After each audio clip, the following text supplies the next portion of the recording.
My son texted me, "You're not invited to dinner. My wife doesn't want you there," just as I zipped up the navy dress I'd planned to wear. My chest tightened, but I steadied my breath and set the dress back on its hanger. Instead of pleading, I quietly gathered every record of the support I'd given him, house payments, tuition, even the club dues, and began a paper trail he could never erase. That single text was only the spark of a far bigger fire. Before I continue the story, please subscribe to the channel and leave a comment, letting me know where you're watching from. I was smoothing the navy dress across the back of my sofa when my phone buzzed. The silk lining whispered under my palm, a sound I associate with family dinners, simple, decent mine. The screen lit against the dusk, 6:02 p.m. A new message from Lyle. "You weren't invited to dinner. My wife doesn't want you there." I didn't gasp. I didn't type. I watched the words sit like ice on glass. Yesterday, he'd called bright and insistent, said there was a special announcement, I must come. Now, this blunt written, as if to make sure there would be no confusion later. I steadied the dress on its hanger, smoothed the collar I'd pressed that morning, and felt the air thicken. The house listened the way old houses do. Clock clicked. My heartbeat kept an unfamiliar count. I set the phone face down on the entry table. The dress swung twice, then went still. Across the room, frames watched from the wall our wedding. Lyle at 5 with cake on his cheek, the grandkids chasing bubbles on the lawn. The phone vibrated again. I did not flip it over. I lifted the garment bag and slid the dress inside. Zipper click. Air quiet. Dignity intact. I let the silence stretch until it touched every picture and came back to me, so I sat, because standing made the room tilt. The photo wall faced me like a quiet jury. My husband's portrait held his steady chin, the one he'd raise when reminding me about boundaries. Beside him, Lyle at 10 held a blue ribbon from the county fair. Below that, the grandkids mid-laugh. Yesterday's call replayed Lyle eager asking me to arrive at 7 sharp, hinting at news. The text contradicted every syllable. I traced my reading glasses, slowing my breath to the clock. No reply, no explanation sent. I would not plead my way into a house I helped them buy. Lines of thought sorted themselves. The librarian returned. What had changed between yesterday and tonight? Was it Jody's decision alone? Or had I been uninvited long before, and tonight was the moment someone chose to write it down? On the secretary desk, a thick file spine caught the lamplight. Lyle 174, printed months ago when I promised to keep better records. Receipts, transfers, tuition insurance proof I never asked to produce. I didn't open it.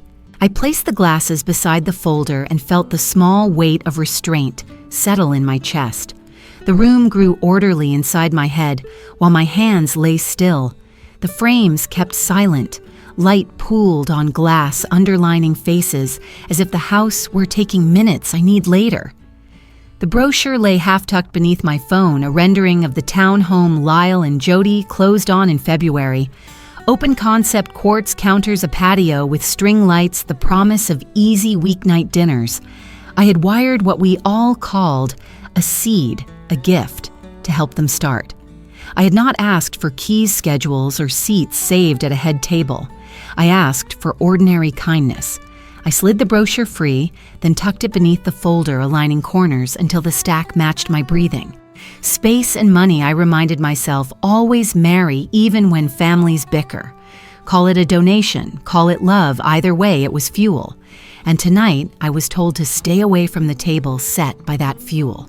The phone buzzed again. I let it. Perhaps another instruction. Perhaps silence. I pressed the side button and the screen went black. Not my resolve. I placed the charger neatly beside it, a small ritual to show myself who kept order here. From the window, the sky lifted the last of its color off the oaks. Dinner would begin without me, but so would something else. Something with a spine. I steadied. In the kitchen, I filled the kettle and set it on the flame. Steam would come manners, or not.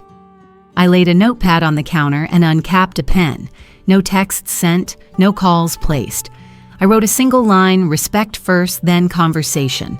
Certainty arrives not as thunder, but as small, ordinary acts. I washed the blue-rimmed teacup and dried it on the linen towel my sister mailed last Christmas. I set a saucer down. I moved the sugar jar closer, then back. Tonight I would not sweeten anything.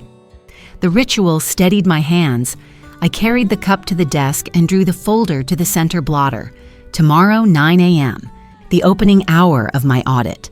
I set my reading glasses on top like a paperweight. I wanted to see, not defend. The quiet line had always made sense to me. Let facts swing their own light. People who name you a problem often crumble when evidence arrives on time and arranged. The kettle clicked off. I dimmed the living room lamp a theater before the curtain lifts. The phone stayed dark. I wrote the date on the top of the notepad and beneath it a short reminder I won't chase. I rinsed the cup, wiped the counter, and let the house fall back into itself. Order held. Enough. I crossed back to the mantel and lifted the silver frame with my husband's photo. Boundaries, Marlene, he'd say, not unkindly, especially with the people you love. That's when they matter most. Grief didn't rise. It sat like a shaped stone. I could carry it and still stand. In the hallway, the garment bag waited. I brushed the canvas and felt the day retreat. The folder waited under the lamp. I turned the shade toward the center of the desk and switched off the other light. The house and I agreed on one thing tonight: we would keep our dignity. Outside, a car door shut. Inside, I steadied my breath and let the quiet keep me company. I chose patience tonight. At 9 on the dot, I slid my glasses into place and pulled the thick folder toward me. The tab read, Garrett 124 black marker faded at the edges where my thumb had worried it over the years. Inside the first page was all columns, dates, memos, check numbers that looked like tiny train cars rolling through time. I set a yellow legal pad beside it and wrote a title at the top in straight block letters, Audit Today. I drew a firm underline and let the tip of my pen rest there a beat long enough for my breathing to even out. I wasn't here to relive conversations or sift tone from memory. I was here for arithmetic. The living room clock ticked behind me, steady as a metronome. Outside, a mourning dove gave its soft call. The house felt honest this morning, as if it approved of what I was doing. I turned the first page and began to read my own handwriting, careful, legible, dated. If there was a story here, it would be told in numbers, not apologies. A red pen made the work feel cleaner. I drew a line beside the $120,000 wire from last autumn, the down payment gift as we had decided to call it, so Thanksgiving would go down easier. Next, the monthly mortgage auto pay I'd agreed to, just until commissions stabilized. I circled 12 entries there, then drew a bracket that said 3 to 800 SKU12. Club dues I had shrugged off as networking. A tidy quarterly paid marched through the ledger like parade flags. Tuition for Toby's last semester, insurance premiums for the large SUV that made clients feel secure, the dentist specializing in complicated bites, the roof repair I'd expedited after a hailstorm. With each mark, I heard less of my own old reasoning and saw more of the pattern, one small exception, then another, then a habit that dressed as love. I took photos of each key page with my phone, steadying the camera as if I were photographing a rare book at the library. In the photo album I typed a title, 174 Proof, Exhibit A Wire, Exhibit B Mortgage, Exhibit C Dues and Tuition, Exhibit D Insurance and Repairs. I stacked the photocopies in order on the desk blotter and capped the red pen. The numbers didn't pity anyone. That was their mercy. I pressed the speakerphone button and dialed the bank. The line clicked a soft hold music guitar drifting in, and then a bright voice. Good morning, this is Zara at Hill Country Savings. With whom am I speaking? I gave my full name, answered the security question street where I grew up last 4 digits, the small savings account I keep for birthdays, and waited as she verified. Thank you, Ms. Hardesty, she said. How can I help you today? I sat a little straighter. I need 2 things, I said. First, I want all automatic payments and scheduled transfers on my accounts temporarily suspended, effective immediately. Second, I'd like to schedule an in-branch appointment Monday to revoke an existing power of attorney and update my account authorizations. There was a brief pause, the sound of keys. Understood, she said.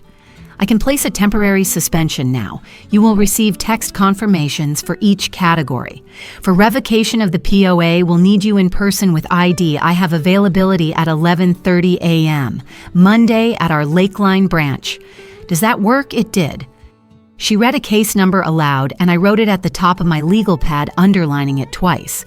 One by one, my phone chimed, auto payment suspended mortgage, then club dues, then tuition insurance. The sound was not vindictive. It was procedural, like closing valves to stop a leak. You'll also receive email confirmation, Zara said. I'm sending them now. A soft ping sounded from my laptop. Zara. I said, thank you for being thorough. You're welcome, Ms. Hardesty, she replied. We'll see you Monday at 11:30. Bring your ID and any relevant documents. Is there anything else I can do? No, I said. That's enough for today. When the line clicked off, the room felt a shade lighter, like a curtain had been drawn back. I printed the emails and stapled each to its matching exhibit.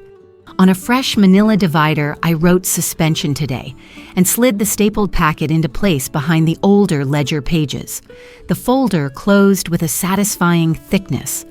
On a small index card, the kind I use to teach teenagers how to cite sources, I wrote a single line in ink, respect first, then conversation.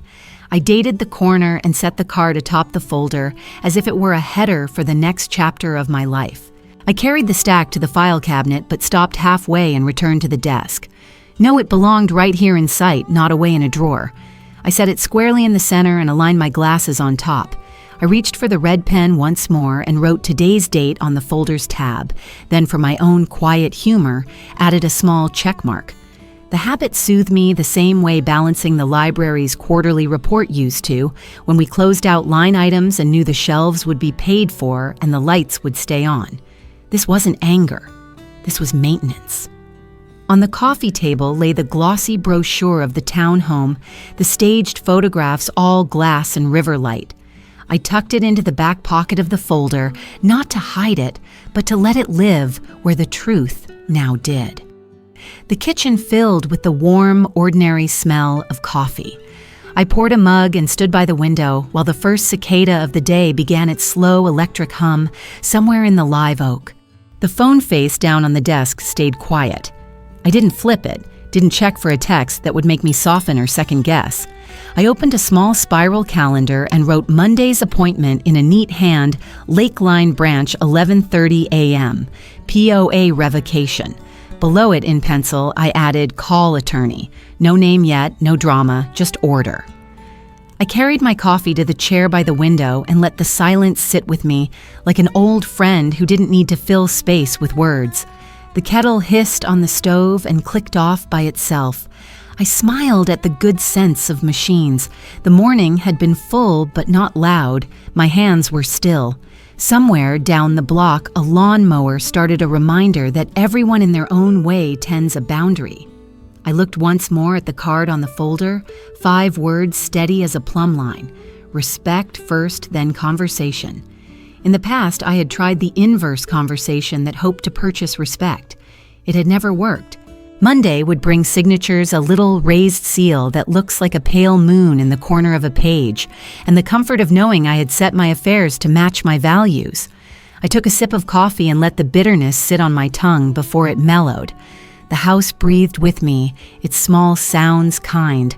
I did not reach for the phone. I did not draft a speech. The evidence was filed, the appointments made, and the afternoon would be mine. I slid the chair in neatly and laid my palm for a moment atop the folder's cardboard cover, the way you might touch the shoulder of a friend to say we're settled. Then I turned toward the day. I fed the parking meter 2 quarters and listened to them tumble like small decisions finally made. Heat pressed on the windshield. I drew the slim leather folder to my lap and smoothed its spine. Before I stepped into the noon glare, I said the sentence I had practiced over coffee. I'm here to set protections in writing. It steadied my breath. My Earlier, I had phoned Hill Country Savings and moved tomorrow's power of attorney revocation to Tuesday. Today would belong to the trust and nothing else. The lobby smelled of lemon cleaner. A receptionist offered water. I took tap. Attorney Avery arrived in a navy suit with a face that respected paper. Her handshake counted time instead of wasting it. "We'll keep this plane," she said once we sat. "A living trust with you as lifetime beneficiary. A no-contest clause so no one profits by stirring trouble. Revocation of the prior financial power of attorney. A successor trustee who is not your son." She laid each document out tabs like small flags. My fountain pen warmed in my hand while my pulse cooled. We read together, no drama, only care. Avery slid over the old wire confirmation. "Exhibit A," she said. "It records your down payment on the townhome." Behind it, she placed the gift letter, Exhibit B.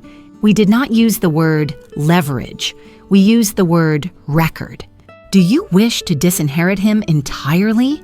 she asked, voice even. "No," I said after a beat. "I wish to stop rewarding disrespect. That is different." She nodded as if a measurement had been taken. Respect, when given, cleanly tends to return in kind. We signed. She pressed the intercom. A notary entered with a metal embosser the size of a curled hand. At a side table, we checked my license. The notary spelled my name aloud and matched it to the page. I signed the way I have signed: book plates, checks, permission slips, steady, legible, accountable. The embosser came down with a soft click. A small moon rose in the paper. I touched its edge and felt a cool ridge, ordinary, practical, and somehow enough. Copies slid from the printer. One set into my folder, another into Avery's. We scheduled a confirmation email for the POA revocation filing. In the elevator lobby, my phone lit with my son's name. I watched it ring and go still. I typed one sentence: "I'm home at 2. If you'd like to talk, come by." No apology, no argument. A door, not a net. The house greeted me by staying as I left it. I set the folder on the kitchen table and put the kettle on. 2 cups and saucers came down from the high shelf. I placed the small card between them. Respect first, then conversation. Old habit had me square the dish towel as if kindness had angles. At 2:05, Lyle knocked like a person who used to walk in. He paused when he saw the table and read the card without touching it. "Tea?" I asked. He sat. His eyes went to the folder and then away.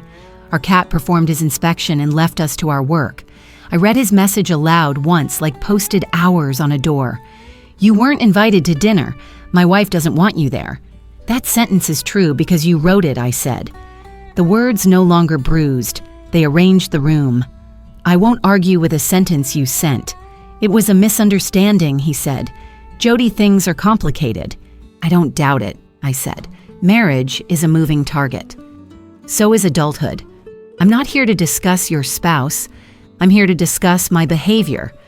"My behavior," he said, half a challenge, half a plea. "I've suspended my support," I answered. "Mortgage, auto pay, club dues, tuition insurance. With receipts and notice. I won't fund spaces where I'm not welcome. When respect returns, conversation can follow. Not the other way around." He stared at the card. "We were going to tell you at dinner," he said softly. "About the baby. Jody's 8 weeks. She wanted a calm room. I'm glad for your good news," I said, and I was. Babies deserve calm rooms. So do mothers. I sipped my tea. What I can control is what I provide, and the terms on which I provide it. That isn't punishment. That's stewardship. Something in his shoulders let go. Embarrassment and fatigue traded places on his face. "Jody thinks you judge her." "I judge behavior," I said, including my own. "Yesterday I chose silence. Today I chose paper." I rested a palm on the leather folder. "If you want help, you won't have to guess the cost. It will be written. The first line will be respect." He breathed out as if the room had finally made space for air. "I don't want to fight." "Then we won't," I said. "But we won't rename what happened. You excluded me. You wrote it. I read it. Now we see what grows in a room that tells the truth." His gaze moved to his father's photo on the wall. He would have known what to say. He did, I said. He said, "Boundaries, Edith." He meant me and he meant you. I poured more tea. We drank without trying to make it sweet. When he stood, I offered what I could offer. "If you'd like the whole family herd, we'll meet on my porch tomorrow at 4. No crosstalk. You speak, I speak." Then we let the matter rest 24 hours. I slid the card toward him so he could read it again. He nodded small new.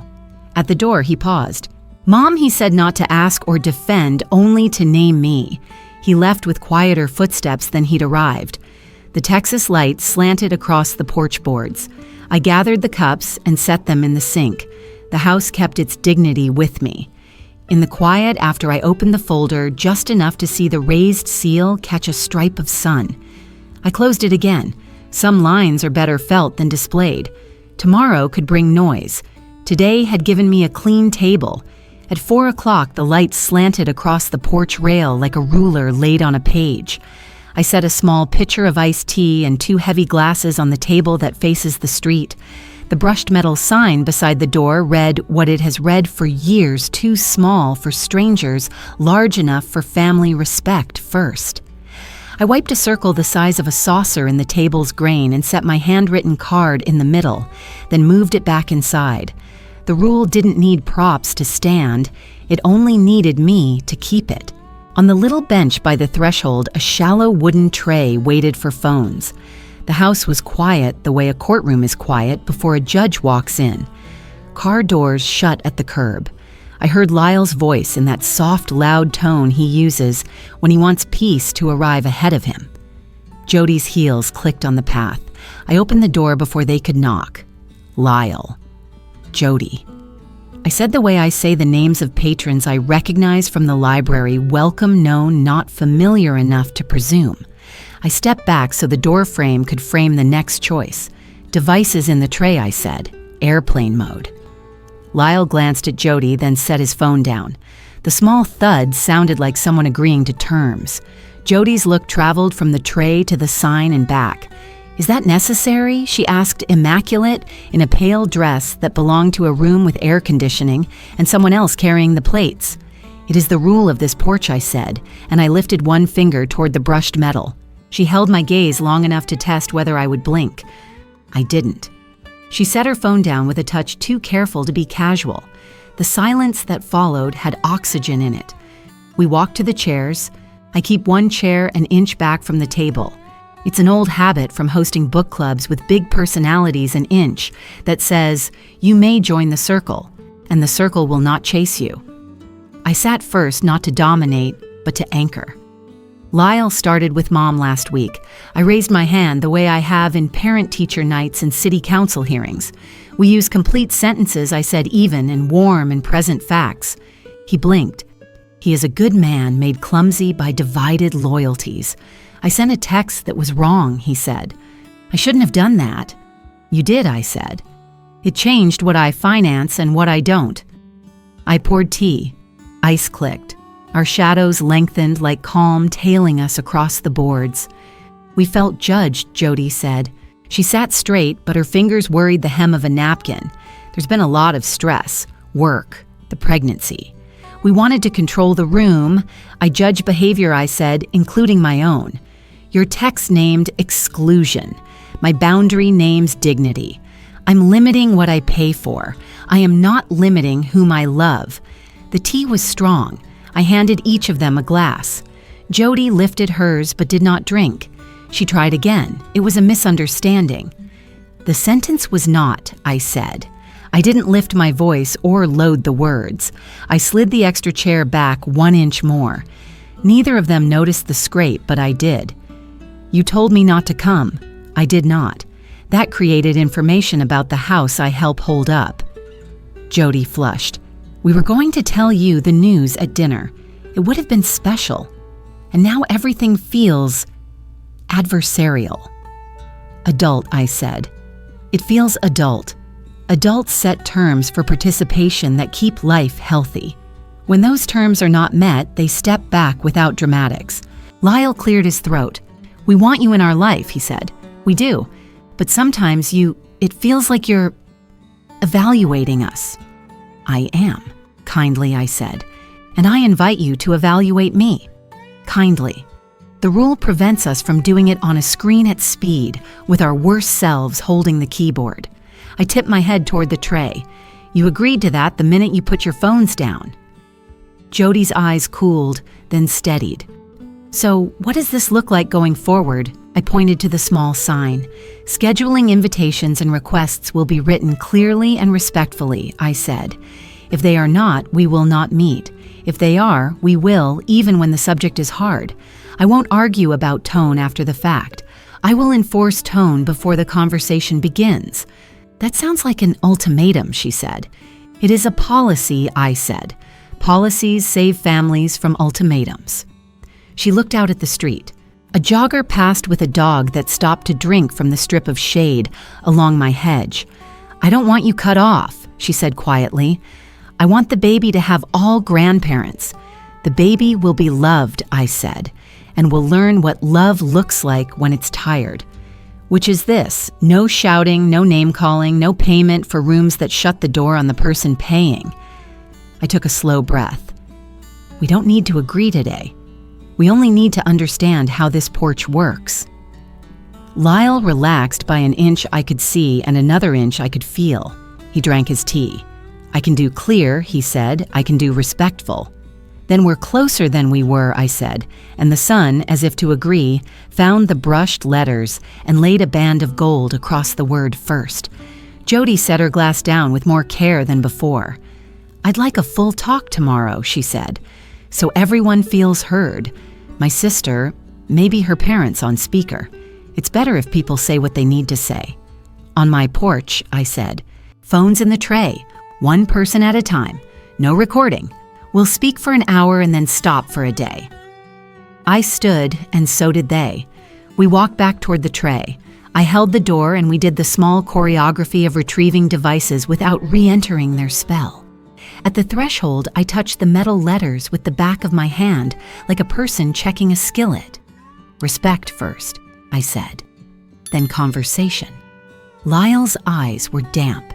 He nodded with the honesty of someone recognizing a rule he wishes he'd made up himself. Jody kept her face composed.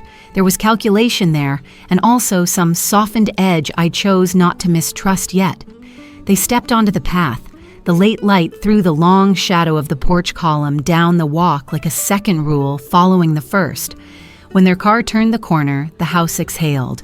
I carried the pitcher inside and rinsed the glasses, listening to the ordinary sounds of water and china. On the table near the door, I placed a second tray. Tomorrow, there would be more phones and more temptation to perform. The extra tray wasn't for them. It was for me a reminder that calm requires architecture. I returned to the porch with a dish towel and smoothed a line across the table's surface until the fabric made a soft, clean path. Grief stood a few steps away, patient, not unkind. I let it stand there. I had other work first. I checked my calendar, wrote the hour and a single word beside it, rule, and put the pen down. The sun lowered, the metal letters cooled, and the porch kept its promise with me. By 3:45, the porch looked like a small courthouse. I set a second wooden tray beside the first, on the bench by the door, both polished, both empty, both patient. Between them, I propped the brushed metal sign so no one could pretend they missed it, respect first. Inside the entry on the console table, I laid out a shallow silver tray, bare as a plate at a place setting. It would hold whatever the conversation tried to carry past the threshold phones, keys assumptions. The house hummed its weekday quiet. A cicada wound up in the oak. Down the block, cars began to nose against the curb as if they'd been coached to arrive together. At 4 sharp, I opened the door before anyone could ring. Lyle came up the walk with his shoulders slightly rounded the way men stand when they want to be smaller than the trouble. Behind him, Jody walked with a hostess's posture and a strategist's eyes. Lassie and Adnan followed hand in hand. Rebecca trailed them with a folder pressed to her ribs. On the sidewalk, a small knot of Jody's relatives hovered polite enough to look away, curious enough to stay put. Phones, I said, and tapped the trays. Airplane mode face down. Lassie went first like a good oldest child, decisive and clean. Adnan followed, adopting the house rule without commentary. Lyle took a breath, then set his phone down as if it weighed more than it did. Jody held hers an extra few beats, screen lighting her palm. "Is this really necessary?" she asked. "It keeps us from performing for the people who aren't here," I said, and turned my head just enough for the metal letters to catch the light. She smiled tight and pretty and lowered her phone into the tray. The sound of plastic on wood was small and final. On the sidewalk, one of her relatives lifted a hand in a tentative wave. I held up my palm level with the porch line. "Family, only I said." Guests wait outside. No one argued. "We'll start inside," I told our circle. I opened the door and gestured to the silver tray. "Keys and phones stay on the console until we're done." Lyle emptied his pockets without being told. Adnan's keys landed with a civilized clink. Jody placed nothing there except her eyes, which took the measure of the room and my rules as if both were seating cards waiting for a name. In the living room, I'd arranged chairs in a loose circle with one set back by an inch, the way I had yesterday on the porch. The coffee table was clear as stage without props. I sat where the light from the window fell across the wood in a rectangle, then nodded to the table. "Any materials go here," I said. "We'll look at them together." Jody slid a slim folder onto the table with 2 fingers, the way you deliver a dessert menu, when you already know what you want the table to order. On the tab, in tidy print, "Family Agenda." She didn't open it. Lacey did. Out came a folded sheet big as a placemat, an 11 by 17 diagram with neat boxed names at tidy little circles. A seat map. Lacey smoothed it with her palm, scanning for her own name for Adnan's. Then she tilted it, frowning. The tilt was for me. I stood and leaned in. Names marched around a long table like parishioners at communion. A little penciled arrow labeled "Blus Client Guest" sprouted from the head of the arrangement. Jody's name shone at center. Her parents flanked one side, Lyle on the other. My eyes searched for the ordinary 5 letters of my name, the way a mother searches a crowd for a child's face, once certain she'll find it, then less certain, then not at all. The space where I should have been was air. It was a vendor error, Jody said quickly. They leave people off all the time on first drafts. We caught it. "A draft shows the edits," I said. "Show me the history." Her mouth made a shape around a word she didn't choose to say. Lyle's hand made a helpless hover over the paper and withdrew. Rebecca's breath caught a soft sound like a page turning wrong. I lifted the map and with a yellow sticky tab marked the empty seat where my name should have lived. I did not write my name in. The tab was enough. It announced absence better than ink. Beneath the map, a second sheet waited. I slid it out, squared it to the edge of the table, and read without raising my voice. "Catering invoice," I said. "Line items for entree counts, rentals, service charge." I let my fingers settle on the margin where someone had drawn attention with highlighter. The note was small, slanted, businesslike, and unmistakable. "Remove 1 seat, older guest." The room inhaled and didn't exhale for 3 beats. Lyle reached for the page as if proximity could change what ink does. I kept it flat and centered. "This line was authorized," I said. "That's not a mistake. Vendors shorten things." Jody said, recovering her balance by habit. "They use odd language. We told them we were reducing the head count by 1 because we had a conflict. Vendors don't invent this," I said. And I wasn't angry. I was precise. They write down what they have been told using words they know will be understood by people who don't have time to be delicate. Adnan cleared his throat. "Who signed?" he asked, the way a person asks the one question that matters when the rest are already answered. Jody looked at Lyle. Lyle looked at the table. "We both approve the final," he said. "We didn't read every note." "I did," I said. "Today." No one moved. Even the cicada outside paused between gears. I gathered the seat map and the invoice, stacked them carefully, and carried them to the console. Beside the silver tray, they made a tidy, still life rule evidence consequence. I set my master key on the tray with a deliberate flat sound and turned to my son. When respect is present, I said, "Seats exist, doors open, Tables expand. When respect is not present, seats shrink, and so do my doors. Until I see respect lived, not advertised, I will not open any door that erases me. Lyle's mouth trembled the way it did when he was 5 and had to hand back a library book he wasn't finished with yet. "Mom," he said, "we can fix this. You can practice," I said. Fixing comes later. On the porch, whispers braided like wind through grass. A relative in a floral blouse lifted her chin, waiting for weather to change. I walked to the threshold and stood with 1 foot inside and 1 foot out, the place where boundaries feel most like work. "Family only," I said again, not loud, not cold. The street took the sound and put it down gently. Behind me, Lassie slipped her arm through mine and gave it a quick private squeeze, the kind of touch that doesn't try to cheer you up. It stands next to you and lends you its spine. Rebecca nodded, once eyes wet and clear. Adnan put his hand on Lyle's shoulder and left it there steady as a bookend. Jody stared at the highlighted line until it had no more power to confuse. "It was careless," she said finally, voice thin. "It was meant to make room." "There is always room that doesn't require removal," I said. "It just requires thought." I picked up the papers and walked them back to the porch.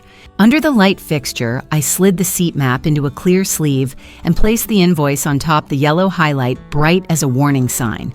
Anyone walking up my steps tonight could read what had been done and decide who they wanted to be by the time they rang my bell. "We're done for today," I said, turning back to the room. "We've seen what we needed to see. We'll meet again when the next thing we need is respect, not justification." Lyle nodded, eyes on the silver tray. He collected his keys but left his phone a moment longer, as if the extra minute might cleanse it of the worst of human habits. Jody reached for her device and then paused, palm hovering. She looked at me. I didn't rescue her from the pause. She picked it up and tucked it under her arm like a file. We walked to the door together. I held it and did not step aside until the last person had crossed the threshold. At the porch line, I repeated the only sentence that keeps houses whole. "Respect first," I said. "First, I..." The golden hour made the letters on the sign glow like fresh paint. The sidewalk chorus went quiet. The gate clicked shut with a small, correct sound. When the cars had turned the corner and the street returned to its ordinary birds and tires, I lifted the porch light. Paper shone under glass. I locked the door, set the master key back on the silver tray, and stood for a moment with my palm on the cool wood. A house is only a house. But today mine remembered me, and I returned the favor. I left the seat map and the invoice under the porch light where anyone walking up my steps could read what had been done in my name. The morning sun washed my living room in a quiet glow as I placed the silver tray at the center of the table and wound the kitchen timer to 5 minutes. Phones face down stays the rule. I said, my voice steady. Lyle, Jody, Lassie, and Adnan complied without protest. Each phone set screened down a soft reflection, trembling in the tray's polished surface, while the timer began its slow, deliberate tick. I dialed the bank and pressed the speaker button. Zara's calm, professional voice filled the room, its even cadence more powerful than any accusation. "Please verify your identity," she began. Once confirmed, I asked, "Please summarize the status of all suspended auto payments and the POA revocation appointment." One by one, she recited the case numbers and precise timestamps. Each word landed like a stone dropped into still water ripples of certainty expanding outward. As Zara spoke, the tray became a silent witness. A sudden buzz against the silver broke the stillness, then another and another, each vibration, a quiet announcement that the bank updates were landing on the very phones now barred from curious hands. I watched. No screens gave no signal. The tremors against the metal said everything. Mortgage club, dues, tuition, all frozen fact by fact. When the line quieted, I reached into my folder and drew out a single document, the gift letter with Avery's crisp cover page. I read one sentence aloud, unconditional gift. No repayment terms, and then stopped. Jody exhaled sharply. "That was an informal understanding," she said. I met her eyes. "Understandings are not contracts. We proceed by what's signed. The room held its breath, the weight of truth settling without the need for more words. I reset the timer, 5 minutes each, I instructed. Lyle went first, voice low but clear. I'm sorry for the text. I shouldn't have sent it. Jody followed with careful phrases about impact on the family. Lassie recited facts without embellishment, and Adnan admitted he had leaned on convenience. I neither scolded nor soothed. The timer ticked on, impartial and steady, giving each voice space and setting a limit no one dared test. To close the loop, I patched Avery into the call. The POA revocation is set and logged. She confirmed her tone precise and cool. The trust protections are active. I'll email a simple communication protocol for future requests. Her words were a clean clasp on the morning's work policy, not punishment. I silenced the timer and finally spoke. You may turn your phones. Screens lit like small lanterns as each of them read the bank confirmations cued during the call. I poured tea, the soft sound of liquid against porcelain, the only commentary I allowed. No gloating, no lecture, just the quiet presence of truth, undeniable and complete.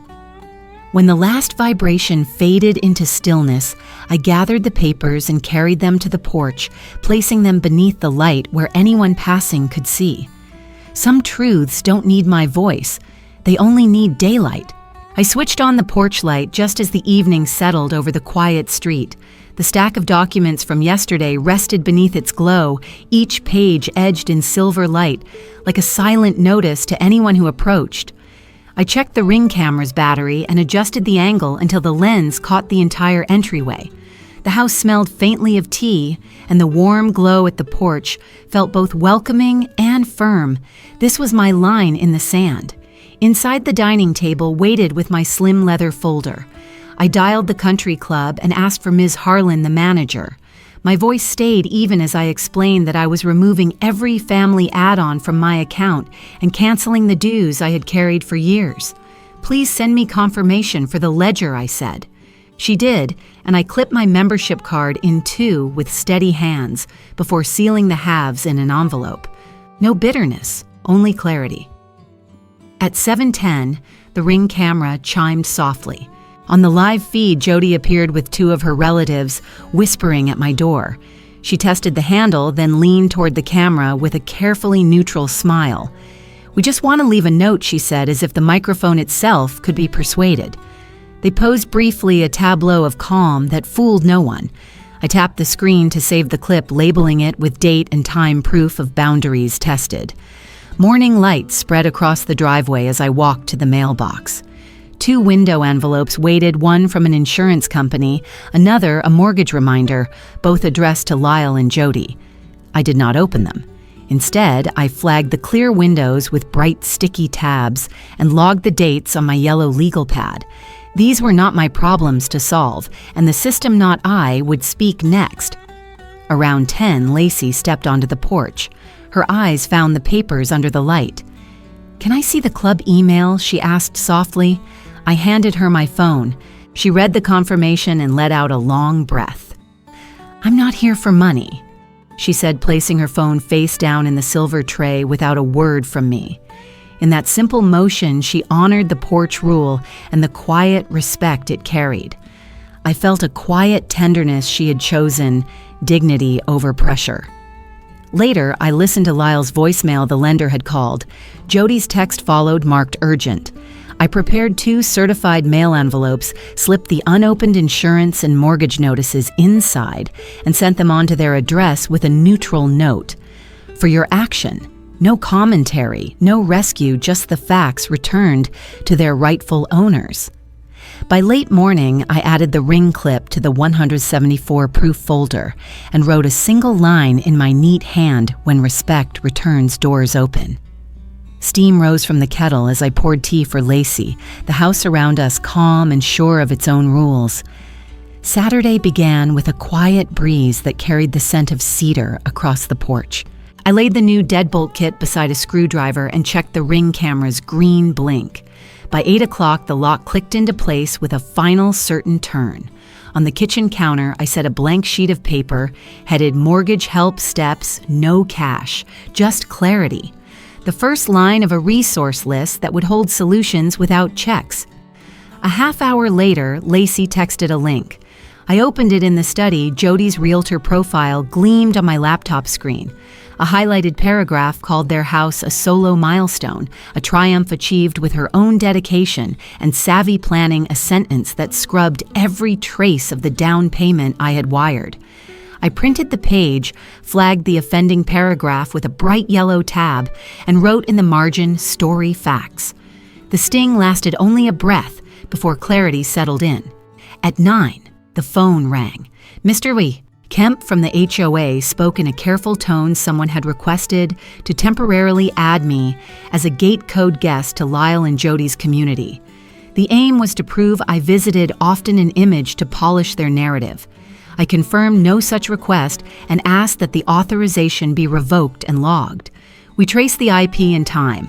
I thanked him and hung up the click as firm as the new lock. Outside, my neighbor, Miss Ortiz, waved from her garden. She mentioned seeing Jody earlier in the week posing on my porch as if staging a photo shoot. I noted her comment in my yellow legal pad without a hint of gossip, just another fact. By mid-morning, the phone lit again. Lyle's voice trembled. The lender had set a foreclosure deadline. Moments later, Jody left a voicemail accusing me of letting the family burn. I brewed coffee and began writing my resource list in steady strokes. HUD counselor contacts, hardship options, forbearance scripts, expense triage. Compassion lived in these lines, but not a dollar passed from my account. At 11:30, Lacey arrived, sunlight glinting off the porch light papers. I handed her 2 copies of the resource list and a sealed envelope addressed to Lyle and Jody, marked, "For your action." No check inside, only a path they could walk themselves. She nodded, understanding without a word. By early afternoon, I slid the printed realtor bio, the HOA email thread, and the resource list into the 174 proof binder. A second copy of the list joined the stack under the porch light, glowing against the wood. The Ring camera blinked once, a silent witness. If anyone wanted a door open now, they would have to follow the list, not my wallet. Sunday morning carried the crisp hush of early service as I stepped into the church foyer. Pastor Cole greeted me with a steady handshake, his eyes kind. Behind him, Jody approached with a softened voice and a carefully arranged smile. "We're all about forgiveness," she said, her words shaped for the small cluster of congregants nearby. She angled the moment toward a public apology, then lowered her tone to slip in a request, a private reconciliation, and a pledge to help just for now. I met the pastor's gaze with warmth, answered her with a calm nod, and said, "We can talk after service at my house, not here." The boundary settled like a stone in clear water. Outside in the parking lot, pockets of conversation buzzed until a different vibration swept through. Phones lit up, a quiet chorus of chimes and startled glances. Lacey showed me her screen, a mass text to the church moms group and extended family. "Please pray, family crisis. Questionable paternity claim under review. We're protecting the kids." Not my scandal, but the smoke drifted toward me. I caught Lyle's stricken look and said only, "Rumors don't require my breath." We left in silence. By mid-morning, the porch became my courtroom. I set a small folding card on the table, agenda bills, boundaries, timing. The silver phone tray rested beside it, and on the bookshelf, a small recorder waited. I tapped it once. A single beep confirmed. For accuracy, I explained. The air tightened as Jody and Lyle took their seats. Inside, Jody led with tears and a half-formed repayment plan, long on sentiment and short on numbers. I laid out cold math mortgage totals, insurance car notes, overdue dues facts that left no room for performance. Lyle exhaled and admitted the shortfall. I placed the resource list from yesterday on the table, its neat lines an unshakable alternative to their vague promises. My help was structure, not money. Silence settled. I asked evenly, who wrote the text blast? Lyle's eyes slid toward Jody. Lacey broke the pause. "There's no test, no claim." I nudged the recorder forward an inch. I'll note that. No raised voices, no spectacle, only truth, pinned in real time. At the entry console, I signed a single memo for my attorney, authorizing only information sharing about resources, never funds. Each of them received a copy of the resource list. "This is help," I said the words, both soft and immovable. Hours later, as afternoon light cooled across the porch, 2 congregants passed and lowered their voices. I neither chased nor corrected. Across the street, Ms. Ortiz gave a small nod, witness to quiet dignity. I poured tea, logged the recorder's timestamp, and filed the agenda card. By dusk, the only thing still buzzing was the recorder when I pressed stop. Tomorrow would belong to ink, not noise. The Monday sun filtered across my kitchen table as I uncapped my father's old fountain pen. Its weight steadied me while I labeled each tab of the 174-proof binder, housing vehicles, tuition clubs, insurance texts, and calls ring clips. Under a clear sleeve, I slipped the USB holding every porch light video, each clip, a silent witness. The house felt poised, the paper trail almost breathing on its own. By 9 o'clock, I sat across from Ms. Patel at the community bank, a quiet room that smelled faintly of printer ink and peppermint tea. She confirmed the power of attorney revocation logged weeks ago and printed a letter of verification. Together, we set up new text alerts, added a verbal password, and locked external transfers. Each keystroke built another layer of calm steel between my accounts and the chaos outside. An hour later, downtown traffic hummed beneath the windows of Avery Whitaker's office. Avery flipped through the binder, methodically pausing at the Ring camera screenshots and HOA thread. "This is thorough," she said already, drafting the irrevocable trust lifetime beneficiary me. Contingent shares 40% to Lacey, 10% to charity, and the rest at my discretion. We mirrored those terms in an amended will. Every sentence drew a brighter line around my future and a sharper edge against intrusion.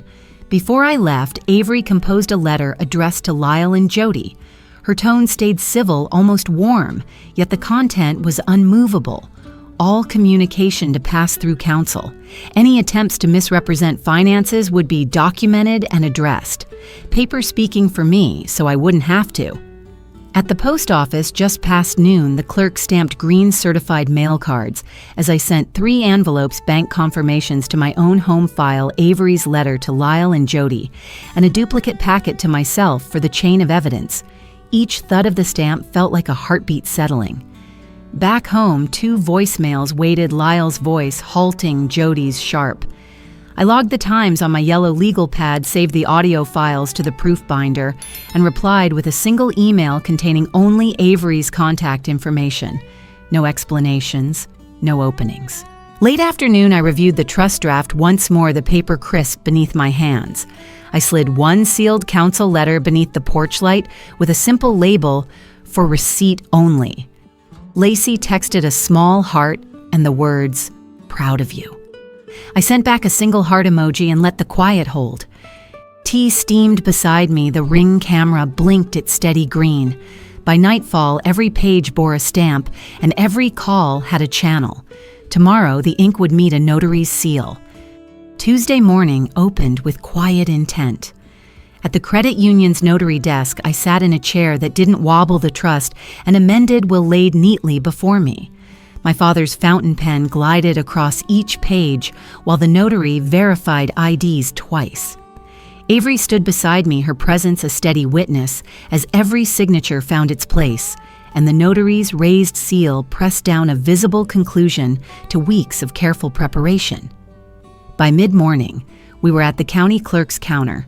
The room hummed with the low shuffle of paperwork and the faint scent of toner. We filed each instrument, collected stamped copies, and received the official file numbers. Avery explained the chain of custody for the originals and how courtesy copies would reach all necessary offices. I sent Lacey a simple text, "Filed, safe." No flourish was needed. The security was in the numbers and the stamps. Evening brought me to the River Oaks HOA clubhouse, where the board meeting was set to start. I arrived early, agenda in hand, and found a seat near the front. The HOA secretary arranged the recorder for official minutes, while neighbors filled the room. Ms. Ortiz gave my elbow a supportive squeeze. Lyle and Jody entered a few minutes later, her smile bright and practiced. I rested a folded card on my lap, its 3 bullet points written in black ink boundaries: respect, due process. When the floor opened for member comments, I rose and read a concise statement.